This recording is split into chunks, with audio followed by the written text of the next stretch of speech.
Hi, నా పేరు ఆర్యన్. నేను ఇన్వెస్ట్మెంట్ అనలిస్ట్‌ని అండ్ అదేవిధంగా ఎన్ఆర్ఐ పోర్ట్‌ఫోలియో మేనేజర్‌ని. As a NRI portfolio manager నేను 25 కంట్రీస్‌తో వర్క్ చేస్తున్నాను. 200 క్రోర్స్‌ని మేనేజ్ చేస్తున్నాను ఫండ్స్‌ని. అయితే ఈరోజు మనం చేసుకోబోయే టాపిక్ ఏంటంటే how to become a billionaire with open plots. అంటే ఓపెన్ ప్లాట్స్‌తో మనం నిజంగా కోటీశ్వర్లు అవ్వడం నిజమేనా? ఇది జరుగుతుందా? అంటే దీనికి మీకు కేస్ స్టడీతో సహా ఈరోజు చెప్పాలనుకుంటున్నాను. ఓపెన్ ప్లాట్స్ మీద ఇన్వెస్ట్ చేసి కోటీశ్వర్లు అయిన వాళ్ళు ఒకళ్ళు కాదు, ఇద్దరు కాదు, చాలా మంది ఉన్నారు. సో వీళ్ళందరూ ఒక్కసారి ఇన్వెస్ట్ చేసేసి కోటీశ్వర్లు అయిపోయారంటే కాదు. సిరీస్ ఆఫ్ ఇన్వెస్ట్మెంట్స్ అంటే ప్రతి సంవత్సరము లేదా ప్రతి 2 సంవత్సరాలకు ఒకసారి కంటిన్యూగా అంటే ఒక డిసిప్లైన్డ్గా ప్రతి సంవత్సరానికి కానీ 2 ఇయర్స్ కానీ ఇన్వెస్ట్మెంట్ చేస్తూ పోతే ఆ ఇన్వెస్ట్మెంట్స్ అనేది లక్షల్లో కోట్ల రూపాయలు అయ్యి ఇప్పుడు అందరూ కూడా కోటీశ్వర్లుగా ఉన్న వాళ్ళు ఎవరు ఉన్నారో ఒకసారి చూద్దాం. సో ఐటీ పీపుల్ని నేను ఎక్కువగా అప్రిషియేట్ చేయాల్సింది ఏంటంటే ఐటీ పీపుల్లో గతంలో వాళ్ళకున్న మైండ్ సెట్ ఇప్పుడు ఉన్న మైండ్ సెట్ చాలా చేంజ్ అయింది. అంటే బిఫోర్ కరోనా వాళ్ళ మైండ్ సెట్ ఎలా ఉండేదంటే ఎవరు రాంగ్ అనుకోవద్దు. సో అమౌంట్ చాలా బాగా వచ్చేది. దాన్ని ఎక్కువగా లగ్జరీకి ఎక్కువగా ఇన్వెస్ట్ చేసేవాళ్ళు అండ్ అపార్ట్మెంట్స్ లేదా విల్లాస్ కొనుక్కుని ఇన్వెస్ట్మెంట్ చేసేవాళ్ళు. కానీ ఫ్యూచర్లో మనం కోటీశ్వర్లు అవ్వాలంటే ఏం చేయాలి అనేదాన్ని ఎక్కువ మంది ఆలోచించేవాళ్ళు కాదు. కానీ ఇప్పుడున్న జనరేషన్ ఎలా ఆలోచిస్తుందంటే ఐటీలో ప్రతి ఒక్కరికి చాలా మంచి శాలరీస్ ఉంటాయి. 2 lakhs per month, 5 lakhs per month, 8 lakhs per month, minimum 1.5 lakh per month వచ్చిన వాళ్ళందరూ కూడా ఎలా కోటీశ్వర్లు అవ్వచ్చు అంటే మీరు ఐటీ ఎంప్లాయ్ అయ్యండి, మీ శాలరీ 1.5 lakh దాటింది అంటే సో ఎలా ఇన్వెస్ట్ చేసుకోవచ్చు, ఈ ఇన్వెస్ట్మెంట్లు ఎలా మిమ్మల్ని అప్రిషియేట్ చేస్తాయి, ఇన్ ఫ్యూచర్లో మీరు కరోడ్పతిగా ఎలా ఇన్వెస్ట్మెంట్ చేసి సక్సెస్ అవ్వాలి అనే దాని గురించి ఒక రోడ్ మ్యాప్ ఈరోజు తీసుకురాబోతున్నాను.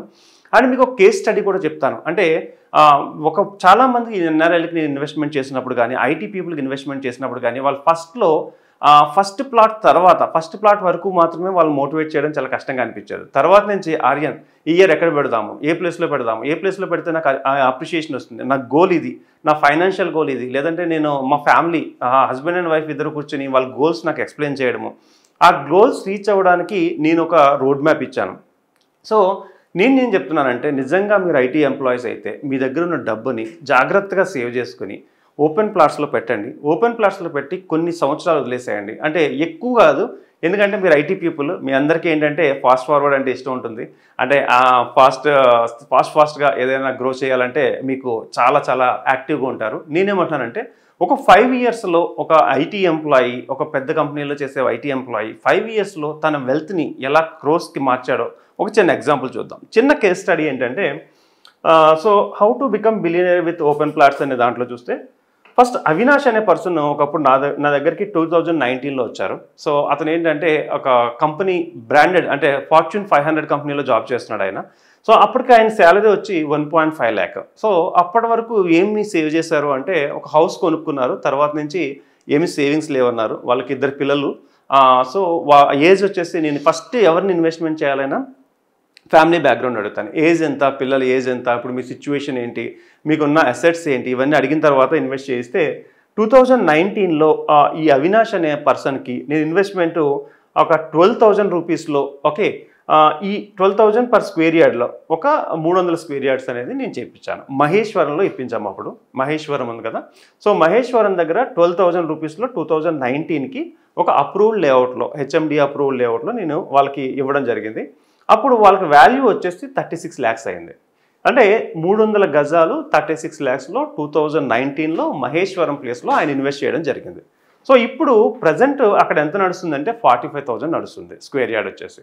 సో స్క్వేర్ యార్డ్ 45,000లో ఇప్పుడు తీసేగా అంటే రిమైనింగ్ రఫ్లీ అప్రిషియేషన్ ఎంత వచ్చిందంటే 1,35 lakhs వచ్చింది. అంటే అప్పటికి ఇప్పటికి ఎంత వేరియేషన్ వచ్చిందో ఇప్పుడు మొత్తం ఫైనల్గా చూద్దాం.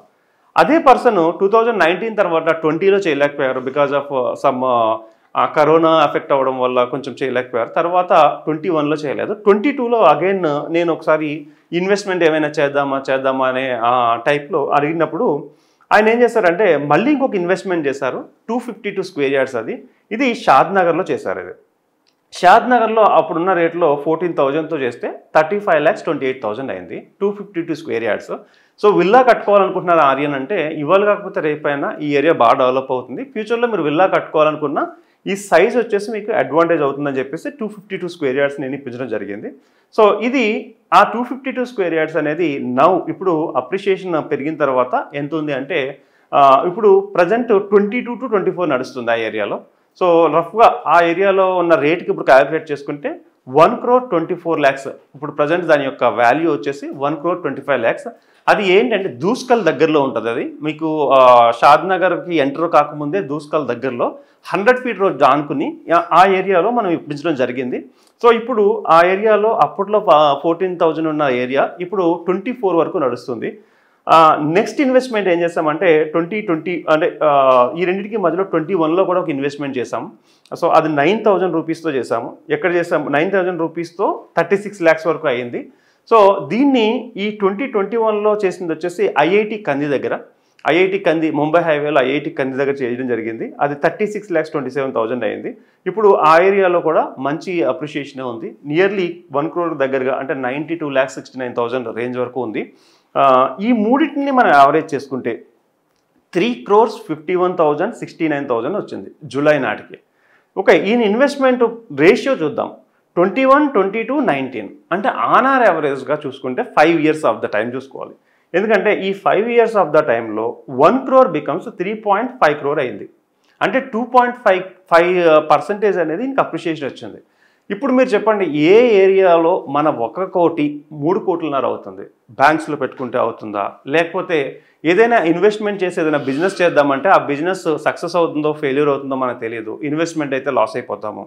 సో ఇంకా ఏదన్నా ఇన్వెస్ట్మెంట్లు ఈ ఏరియాలో వేరే ఇన్వెస్ట్మెంట్ల మీద ఎక్కడ పెట్టినా కూడా మ్యూచువల్ ఫండ్స్ తక్కువ టైంలో అంటే ఈ 5 సంవత్సరాల టైంలో మ్యూచువల్ ఫండ్స్లో అయితే అంత రాదు. అట్ ది సేమ్ టైం షేర్స్లో పెడదామా అంటే షేర్స్ ఎప్పుడు కూడా అది ఒక ఛాలెంజింగ్ గేమ్. ఒకసారి రావచ్చు, ఒకసారి పోవచ్చు. అంటే సేఫ్ అండ్ సెక్యూర్గా ఈ 3 కూడా HMDA and DTCP lands RERA approved projects ఇప్పించాం. సో ఈ 1 crore బికమ్స్ 3.5 crores. ఇది సింపుల్గా ఒక కేస్ స్టడీ మాత్రమే.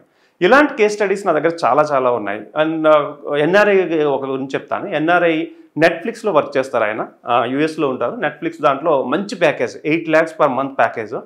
సో ఒకసారి హైదరాబాద్కి వచ్చినప్పుడు నన్ను మీట్ అవ్వడం జరిగింది. ఆయన అడిగింది ఏంటంటే, ఆర్యన్ నా దగ్గర అమౌంట్ ఉంది, ఓకే నాకు 8 lakhs అంటే అక్కడ ఒక 2 lakhs పోయినా ఇంకా 6 lakhs వరకు ఉంటుంది, దీన్ని ఎలా ఇన్వెస్ట్ చేద్దాము అని అంటే నేను ఒకసారి డైవర్సిఫై చేసి ఆయనకి ఇన్వెస్ట్మెంట్లు ఎక్కడెక్కడ పెడితే ఎలా బాగుంటుంది అనేది డైవర్సిఫై చేసి ఇన్వెస్ట్మెంట్లు నెమ్మదిగా పెట్టించుకుంటూ వస్తే 2018 నుంచి ఇప్పటి వరకు 15 plots కొన్నారు ఆయన. 15 plotsలో ఆయన పెట్టిందంతా కలిపితే ఈ 15 lakhs మీద మహా అయితే 2.3 crores నుంచి 4 crores వరకు పెట్టుంటారు. సో ఇప్పుడు అటు వాల్యూ 25 crores వరకు వెళ్ళింది. సో నేనేమంటున్నానంటే దీని యొక్క వాల్యూని ఎలా అసెట్లు పెంచుకోవాలి అంటే 100% మన ల్యాండ్ మీద పెట్టినప్పుడు మాత్రమే బికమ్ బిలీనియర్స్ అవుతాం. బిలీనియర్స్ అనేది నిజం చెప్పండి, ఒకసారి బిలీనియర్ అవ్వాలంటే మన దగ్గర ఫస్ట్ జనరేషన్ కానీ సెకండ్ జనరేషన్లో కానీ మనకి ఏమైనా బిజినెస్ ఉంటే బిలీనియర్స్ అవ్వచ్చు. అంటే మన ఫాదర్స్ కానీ ఫోర్ ఫాదర్స్ కానీ ఏదైనా ఫ్యాక్టరీస్ మంచి కంపెనీస్ ఉన్నాయంటే వాళ్ళ దగ్గర నుంచి మనం బిలీనియర్ అవ్వచ్చు. యాజ్ ఏ మిడిల్ క్లాస్ పీపుల్లా ఒక జాబ్ హోల్డర్లా మనం బిలీనియర్స్ అవ్వాలంటే మాత్రం ఏదైనా ఒక అసెట్ మాత్రమే మేనేజ్ చేసుకుంటూ పోతే, అది కూడా సీక్వెన్స్లో డిసిప్లైన్గా మనం ఇన్వెస్ట్మెంట్ చేసుకుంటే మాత్రమే కోటీశ్వర్లు అవ్వగలం. లేదంటే మీ పని మీరు చేసుకున్న తర్వాత అట్ వన్ డే ఎప్పుడైనా మనకి ఒక జాబ్లో ఉండి ఒక బోర్డమ్ ఫీల్ అయిన తర్వాత ఎప్పుడైనా జాబ్ నుంచి బయటికి రావాలనుకున్నా 100% మీకు ఇప్పుడున్న ఈఎంఐస్తో కానీ ఇప్పుడు ఉన్నటువంటి కమిట్మెంట్స్తో కానీ జీవితంలో ఎప్పటికీ బయటకు రాలేరు. జీతం తీసుకుంటూ జీవితంలో కోటీశ్వర్లు అయిన వాళ్ళు ఒక్కళ్ళు కూడా లేరు. జీతం తీసుకుంటూ జీవితంలో కోటీశ్వర్లు అయిన వాళ్ళు ఒక్కళ్ళు కూడా లేరు. ఎవరైతే ఇలా సేఫ్ అండ్ సెక్యూర్గా ఎప్పుడు కూడా డిసిప్లైన్డ్గా ఎవరైతే ఇన్వెస్ట్మెంట్లు చేసుకుంటూ వెళ్తున్నారో వాళ్ళు మాత్రమే కోటీశ్వర్లుగా ఉన్నారు. ఇప్పుడు ఐటీ పీపుల్లో ఒక మంచి ట్రెండ్ నడుస్తుంది. ఒక 4-5 ఫ్రెండ్స్ కలుస్తున్నారు, ఒక్కొక్కరి దగ్గర ఉన్న దాన్ని పూల్ చేసుకుంటున్నారు. ఈ పూలింగ్తో ఒక మంచి ప్లేస్లో ఇన్వెస్ట్మెంట్లు చేసుకుంటారు. అలా అయినా సరే మీ ఫ్రెండ్స్లో మీకు నమ్మకమైన ఫ్రెండ్స్ ఉన్నప్పుడు మాత్రం 100% మీరందరూ కలిసి మంచి ప్లేస్ని సెలెక్ట్ చేసుకుని దాంట్లో ఇన్వెస్ట్మెంట్ చేయండి. బట్ నా సజెషన్ ఏంటంటే ఎంత క్లోజ్ ఫ్రెండ్ అయినా జాయింట్ రిజిస్ట్రేషన్స్ మాత్రం వెళ్ళొద్దు. ఎవరికి వాళ్ళే ఒక 100 గజాలు రానివ్వండి, 500 గజాలు రానివ్వండి, 300 గజాలు రానివ్వండి, ఎవరికి వాళ్ళు మాత్రమే 100% మీరు ప్లాట్లను సెలెక్ట్ చేసుకోండి, నచ్చిన చోట ఇన్వెస్ట్ చేయండి. కానీ జాయింట్ రిజిస్ట్రేషన్స్ మాత్రం ఎప్పుడు వెళ్ళొద్దు. ఎందుకు అంటే ఎంత ఫ్రెండ్ అయినా రేటు పెరిగిన తర్వాత డబ్బుల దగ్గర మాత్రం ఇష్యూ వస్తుంది. సో ఎవరికి వాళ్ళు రేపు ఫ్యూచర్లో ఫ్రెండ్షిప్ కూడా అంతే అద్భుతంగా ఉండాలంటే మీ ఓపెన్ ప్లాట్ ఏదైతే ఉందో దాన్ని మీరు ఇన్వెస్ట్ చేసుకోండి. మీ బడ్జెట్ ఎంత వస్తే అంతే ఇన్వెస్ట్ చేసుకోండి. సో ఇలా చాలా సార్లు నేను చూస్తుంటే వీళ్ళందరి ఇన్వెస్ట్మెంట్లు ఎలా గ్రో అయినాయి అంటే ఒక సిస్టమేటిక్గా డిసిప్లిన్డ్గా ఎవ్రీ 2 ఇయర్స్కి ఒక్కసారి కానీ ఎవ్రీ 2 ఇయర్స్ 3 ఇయర్స్కి కానీ అలా ఇన్వెస్ట్మెంట్ చేసుకుంటూ వెళ్ళిన వాళ్ళు మాత్రమే ఈరోజు బిలీవ్ మీ అన్నట్టు వాళ్ళు చేసేది మాత్రం ఐటీ ఎంప్లాయీగా ఐటీ జాబే చేస్తున్నారు. బట్ చాలామందికి తెలియదంటే they are billionaires, they are very much అంటే కోటీశ్వర్ల లిస్ట్లో వాళ్ళు ఇవ్వాలి కాకపోతే రేపైనా 100% చెప్తున్నాను. బేసిక్గా ఒక 50 కోట్లు 40 కోట్లు సంపాదించాలన్నా కూడా లాంగ్ టర్మ్లో వీళ్ళందరూ కూడా 100% అద్భుతంగా మంచి వెల్త్ని క్రియేట్ చేసుకునే పర్సన్స్ అవుతారు. I wish you all the best. మీరు కూడా ఒక ఐటీ ఎంప్లాయ్ అయ్యుండి మీ యొక్క ఇన్వెస్ట్మెంట్ని ఎక్కడ పెట్టాలి, ఎలా ఇన్వెస్ట్మెంట్ చేయాలి, ఇన్వెస్ట్మెంట్ చేసిన తర్వాత ఎన్ని సంవత్సరాల్లో మీకు వెల్త్ క్రియేట్ అవుతుంది అనేది క్లియర్గా నేను ఒక రెడ్ మ్యాప్ ఇవ్వగలను. మీకు ఎటువంటి సందేహాలు ఉన్నా నాకు కాల్ చేయండి. నా నెంబర్ వచ్చేసి 9391151121. Thank you.